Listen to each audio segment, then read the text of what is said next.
नमस्कार, मैं हूं आपके साथ अभितोष सिंह। आपकी बात मध्य प्रदेश में आपका स्वागत है। मध्य प्रदेश में ओमिक्रॉन वेरिएंट को लेकर सरकार तमाम एहतियात बरत रही है। वैक्सीनेशन के लिए अभियान पर अभियान चलाए जा रहे हैं, लेकिन प्रदेश की 20% आदिवासी आबादी इसमें भी पिछड़ी हुई है। प्रदेश में सबसे कम वैक्सीनेशन आदिवासी अंचलों में हुआ, जिससे अगर तीसरी लहर आती है तो सबसे ज्यादा खतरा जनजाति भाई बहनों को ही रहेगा। वहीं बीजेपी और कांग्रेस में एक बार फिर से इसको लेकर सियासत शुरू हो गई। आखिर आदिवासियों को लेकर बीजेपी या फिर कांग्रेस उनका हितैषी बताने में कोई पीछे नहीं रहना चाहता है। दोनों ही पार्टियां कह रही हैं कि हम उनके हितैषी हैं, लेकिन जमीनी हकीकत की बात जब आती है तो हालात निराशाजनक दिखते हैं। आखिर कब तक आदिवासियों को महज वोट बैंक समझा जाएगा या फिर वाकई उनका कल्याण भी कभी आने वाले वक्त में भी हो पाएगा? आज का सबसे बड़ा सवाल, इसी पर हम करेंगे आज की चर्चा।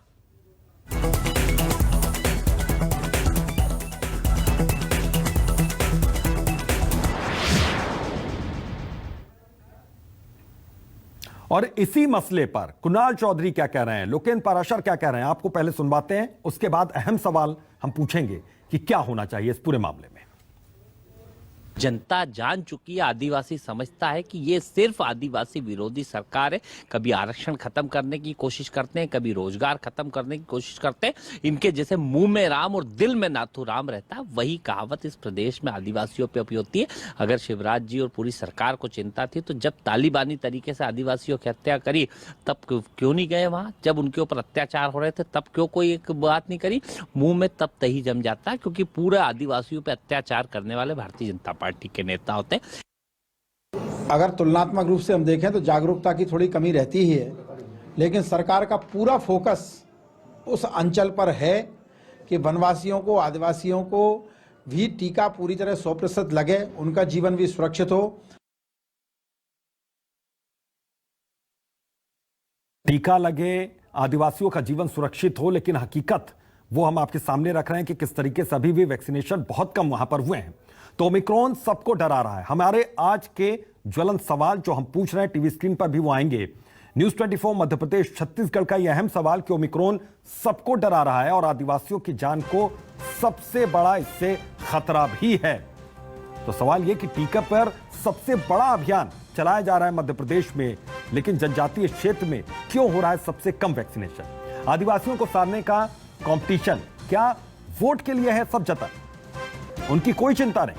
मध्य प्रदेश में आदिवासियों पर सियासत फुल, लेकिन इन्हीं आदिवासी क्षेत्रों में वैक्सीनेशन गुल। तो आज का सबसे अहम सवाल आपकी बात में कि आदिवासियों के नाम पर वहां पर कार्यक्रम भी होते हैं, आदिवासियों को वहां पर इकट्ठा भी किया जाता है, लेकिन आदिवासी जिनको सबसे ज्यादा खतरा है तीसरी लहर का, उनको वैक्सीनेशन में क्यों यहां पर पीछे हो रही है सरकार? इसी को लेकर सियासत भी वहां पर हो रही है। हमारे साथ दो मेहमान जुड़ रहे हैं, उनका रुख करते हैं। विक्रांत भूरिया हैं, यूथ कांग्रेस प्रदेश अध्यक्ष। सर, बहुत बहुत स्वागत है आपका। हितेश वाजपेयी जी हैं, बीजेपी के नेता। सर, आपका भी बहुत बहुत स्वागत है। हितेश जी, सबसे पहला सवाल आपसे। सर, आदिवासियों को लेकर सरकार चिंतित भी है, आदिवासियों को लेकर कार्यक्रमों का आयोजन भी हो रहा है, आदिवासी के विकास के लिए उनको बुलाया भी जा रहा है, उस कार्यक्रम में उनको जानकारी भी दी जा रही है, उनको जागरूक भी किया जा रहा है। इस बात से दो राय नहीं है इसमें कि सरकार उनके लिए काम कर रही है। लेकिन सर, वैक्सीनेशन की जब बात होती है, जो आदिवासी समुदाय है, जो आदिवासी क्षेत्र हैं, वहां पर वैक्सीनेशन सबसे ज्यादा कम हो रहा है। वजह क्या है इसकी?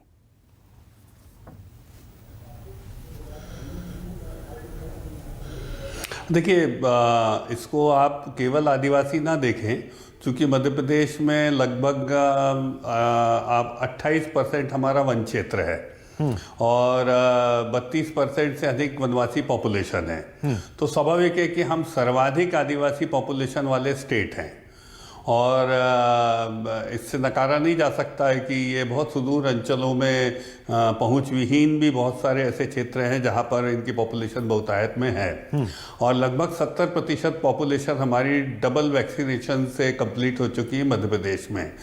तो जैसे अन्य अभियान जो होते हैं ग्रामीण अंचलों में चुनौती से गुजरते हैं, ऐसे ही अभियान भी, इसको हम अनुसूचित जाति, आदिवासी या इस प्रकार से करके हम उसको नहीं देख सकते, ना ही ऐसे हमारे पास कोई निश्चितता से इसके आंकड़े हैं। तो मुझे लगता है ये एक बहुत फौरी आकलन है और मैं इसको तथ्यों के अभाव में इस प्रकार के आकलन को बहुत विनम्रता से खारिज करना चाहूँगा। हाँ, ग्रामीण क्षेत्रों में शहरी क्षेत्रों की तुलना में वैक्सीनेशन का जो हमारा डेटा है, शहरी क्षेत्रों में बहुत तेजी से इवन डबल वैक्सीनेशन हो रहा है। कई शहर ऐसे हैं जो डबली वैक्सीनेटेड हो गए हैं पूरी तरीके से। लेकिन ग्रामीण क्षेत्रों में फर्स्ट डोज है, फर्स्ट डोज के लिए भी हेजिटेशन है और सेकेंड डोज कम है, इससे नकारा नहीं जा सकता। बिल्कुल। और तकनीकी रूप से सर ये भी समझना यहाँ पर जरूरी हो जाएगा कि आदिवासी क्षेत्र जहां पर है, जो ग्रामीण अंचल है जिसका जिक्र हम लोग यहाँ पर कर रहे हैं, जिस पर चर्चा भी कर रहे हैं, वहां पर अगर कोई दिक्कत आती है, अगर तीसरी लहर आती है और मुश्किलें बढ़ती हैं, तो वहां पर फिर अस्पतालों तक पहुंचना बड़ा मुश्किल हो जाता है, सारी सुविधाएं उनको मिलनी बड़ी मुश्किल हो जाती है। और ऐसे में अगर वो वैक्सीनेटेड नहीं होंगे तो जाहिर है कि सबसे ज्यादा खतरे में यही आदिवासी अंचल के लोग या फिर ग्रामीण अंचल के लोग ही रहेंगे।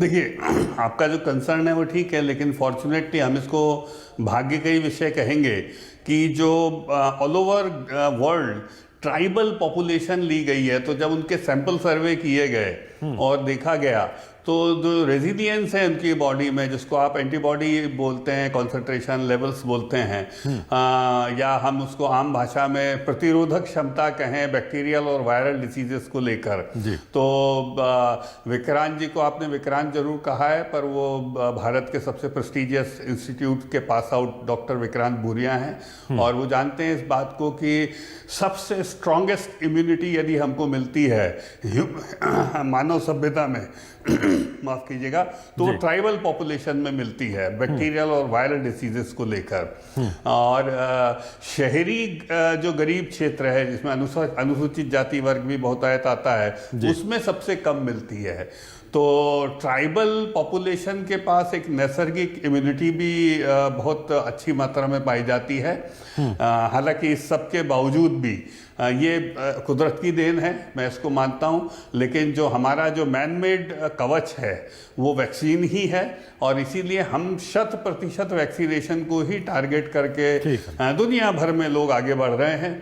वैक्सीन हेजिटेंसी के अलग अलग ग्रुप्स में, एथनिक ग्रुप्स में अपने अपने जहाँ पर है, जैसे यूरोप में भी सेकेंड डोज आप पता करेंगे कि यूरोप में और अमेरिका में, जिसको हम बहुत समृद्ध मानते हैं, सेकेंड डोज को लेके, बूस्टर डोजेस को लेके एक विचित्र प्रकार की हेजिटेंसी क्रिएट हुई है।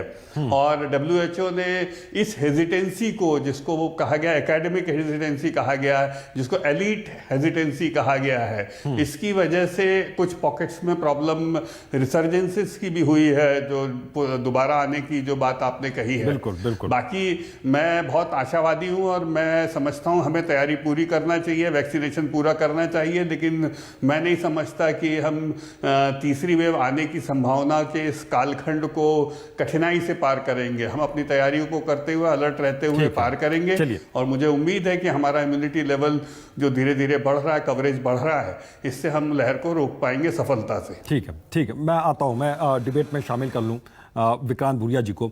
सर, सबसे पहले मैं आपसे ये समझना चाहूंगा कि हकीकत क्या है, क्योंकि आप भी लोगों से मिलजुल रहे हैं और वहां पर जो आदिवासी तबका है या फिर जो ग्रामीण अंचल है, वहां पर किस तरीके की मुश्किलें आ रही हैं, क्यों नहीं वैक्सीनेशन वहां पर उस ढंग से हो पा रहा है जिस तरीके से शहरी इलाकों में हो पा रहा है। रिकॉर्ड बने हैं मध्य प्रदेश में। बहुत बहुत धन्यवाद मुझे इस डिबेट में आमंत्रित करने के लिए अभितोष जी। और हमारे सामने हितेश बाजपेयी सर हैं, वो भी हमारे प्रार्थनीय हैं, पूजनीय हैं। पर मैं जो सबसे ज्यादा इस चीज में आपका ध्यान केंद्रित करना चाहूंगा कि ये वही बीजेपी सरकार है, भाजपा सरकार है, जो करोड़ों का बजट सिर्फ आदिवासियों पर प्रचार में खर्च कर देती है कि किस तरह से आदिवासियों को अपनी तरफ से रिझाया जाए, अपने लिए उनके वोट बैंक की तरह उपयोग करा जाए और यह साबित करने की कोशिश करी जाए कि वो आदिवासियों से उनसे बड़ा अतेशी कोई नहीं है। जब करोड़ों रुपए खर्च करने के बाद भी आज की वास्तविक स्थिति यह है कि जब वैक्सीनेशन की बात आती है, उनको स्वास्थ्य सेवा देने की बात आती है, उनकी सुरक्षा की बात आती है, तो कहीं भी बीजेपी पूरे देश में सबसे नीचे पायदान पर आप खड़े हुए उसको पाएंगे।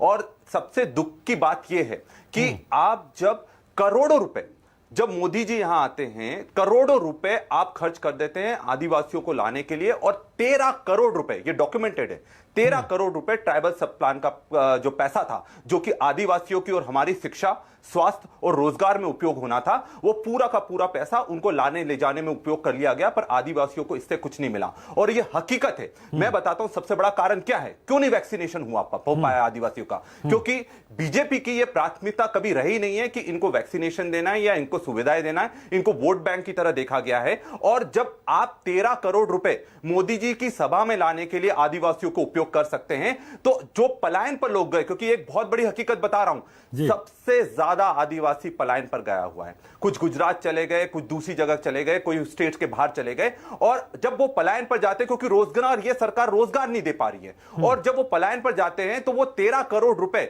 उनको लाने के लिए भी उपयोग करा जाना चाहिए था, उनको वैक्सीनेशन के लिए उपयोग करा जाना था। हां, अगर इनकी प्राथमिकता होती तो निश्चित तौर पर ये उनको लाते या फिर वहां पर उनका वैक्सीनेशन करवाते। पर इन्होंने ये सोचकर रखा है कि आदिवासी बहुत ज्यादा इम्यूनिटी में रेजिस्टेंट है, और मैं इस चीज से सहमत हूं कि वो इम्यूनिटी में रेजिस्टेंट होते हैं। पर मैं हकीकत जानता हूं, क्योंकि गांव में हम रहे हैं, कितने सारे लोग कोरोना की भेंट चढ़ गए, और बीजेपी की सरकार ने एक भी उनकी मदद करने को तैयार नहीं हुई। ये वही बीजेपी की सरकार है जो आज दर दर भटक रहे हैं, जिनके परिवार में लोग मर गए, उनको ये प्रमाणित करने के लिए कि हमारे लोग कोरोना से मरे हैं, वो दर दर भटक रहे हैं, पर उनका कुछ नहीं हो पा रहा। 3 सवाल बस मैं करना चाहूंगा। बिल्कुल पूछिए। अगर 18 साल से बीजेपी की सरकार है, और अगर बीजेपी मानती है कि वो आदिवासी हितैषी है, तो ये आदिवासियों को सुरक्षा क्यों नहीं दे पाई?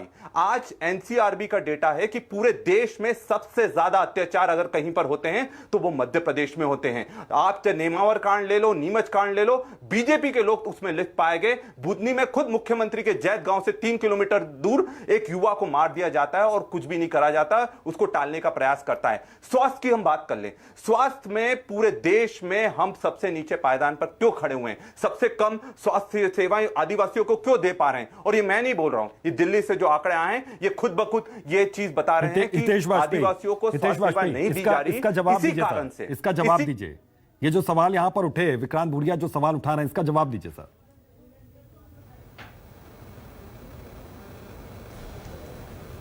देखिए, मैं अभी तो जी Vikrant is a brilliant student, और क्या होता है, जैसे गिलास आधा भरा है, तो अब मैं उसको आधे गिलास को ही फोकस करके दिखाऊं, तो नेचुरली भाई उसको कह तो सकते नहीं कि भरा हुआ है, तो नेचुरली जब खाली हिस्सा दिखाया जाएगा तो खाली होगा।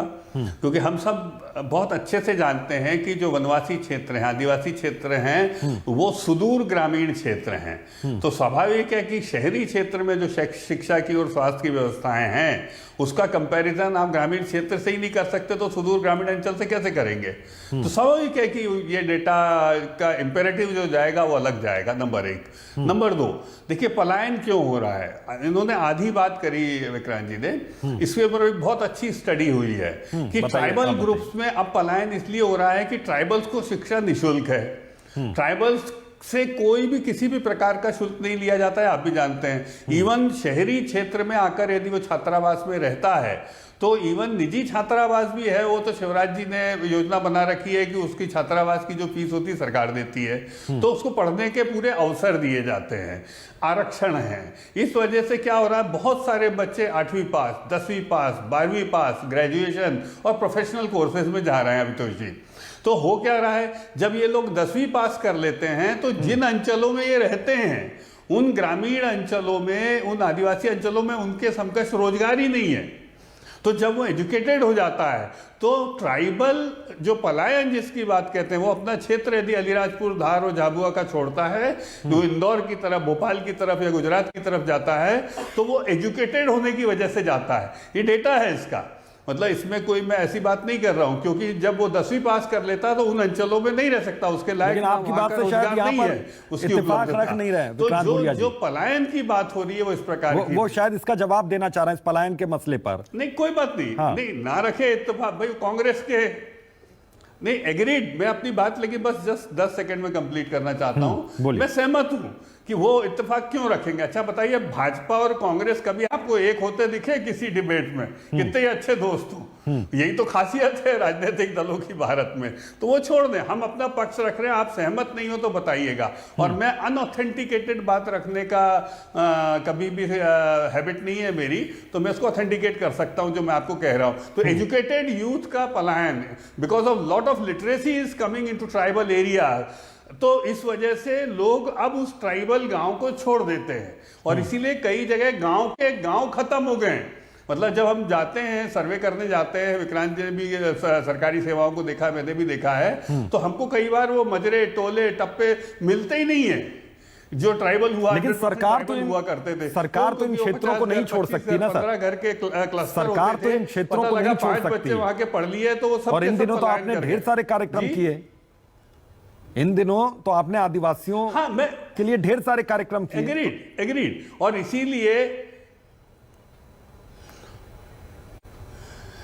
इसीलिए मैं आपको कहना चाहता हूं अब crime, the quality of crime which is being registered in tribal section is what?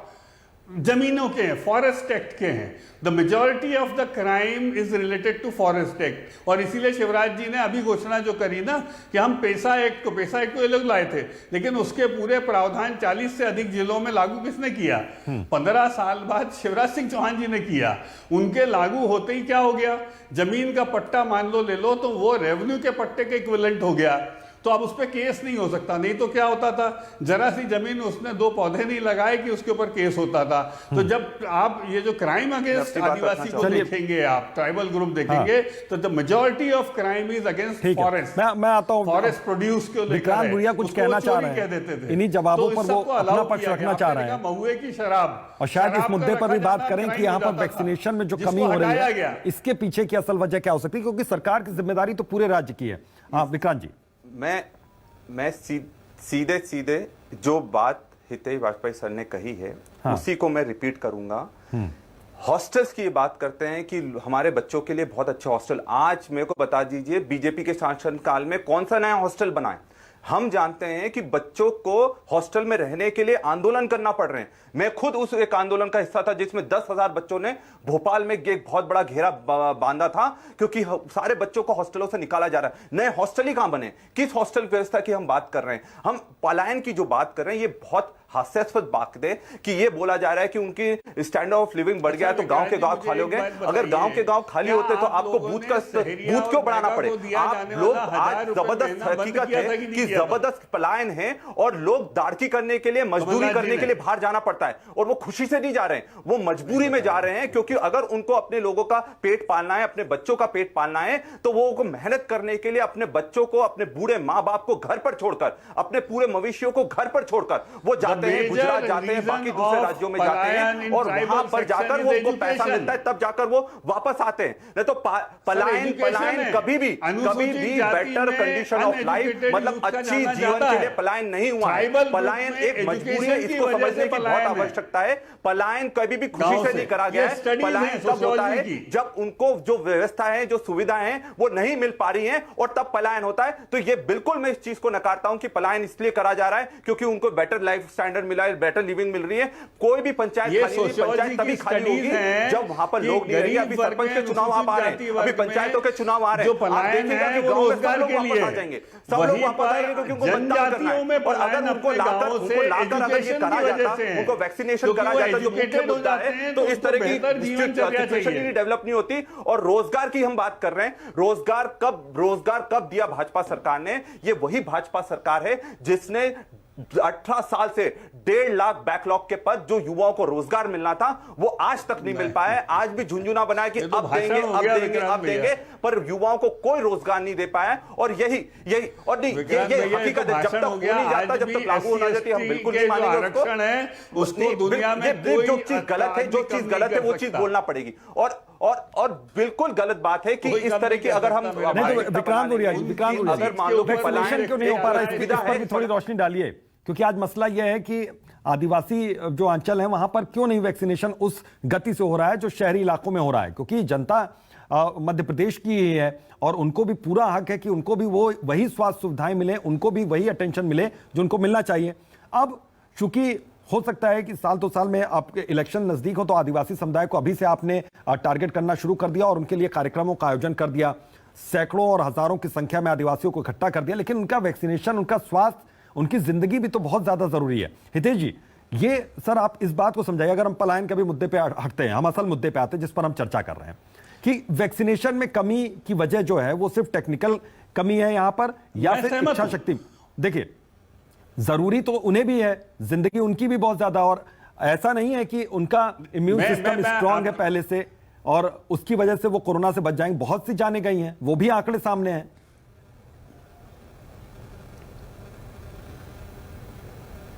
नहीं, एक भी जाए तो वो आशुतोष जी हमारे लिए महत्वपूर्ण है।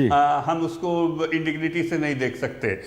आप यदि उठाकर देखेंगे तो देखिए साहब, मैं जब कांग्रेस की सरकार थी, मैंने एमबीबीएस तभी किया इंदौर से, तो तब 5 कॉलेज होते थे। आज आप देखिए कितने कॉलेज हो गए। तो ऐसा नहीं कि नहीं बढ़ रहे हैं। आप देखिएगा 100 बेड सीएचसी कितनी हो गई हैं, सामुदायिक स्वास्थ्य केंद्र या सिविल अस्पताल जो 100 बिस्तर या उससे प्लस हैं। तो आपको खुद आंकड़ा देखने को मिलेगा कि 15 साल में कितने अस्पतालों का उन्नयन हुआ है। कितने जिला चिकित्सालय हैं जो डीम्ड मेडिकल कॉलेज हो गए हैं, जहां मेडिकल कॉलेज बन रहे हैं। तो 20 से अधिक हैं जहां बन रहे हैं, 13 तो बन चुके हैं और कई को परमिशन प्राइवेट के साथ एसोसिएट करके भी दे दी गई है।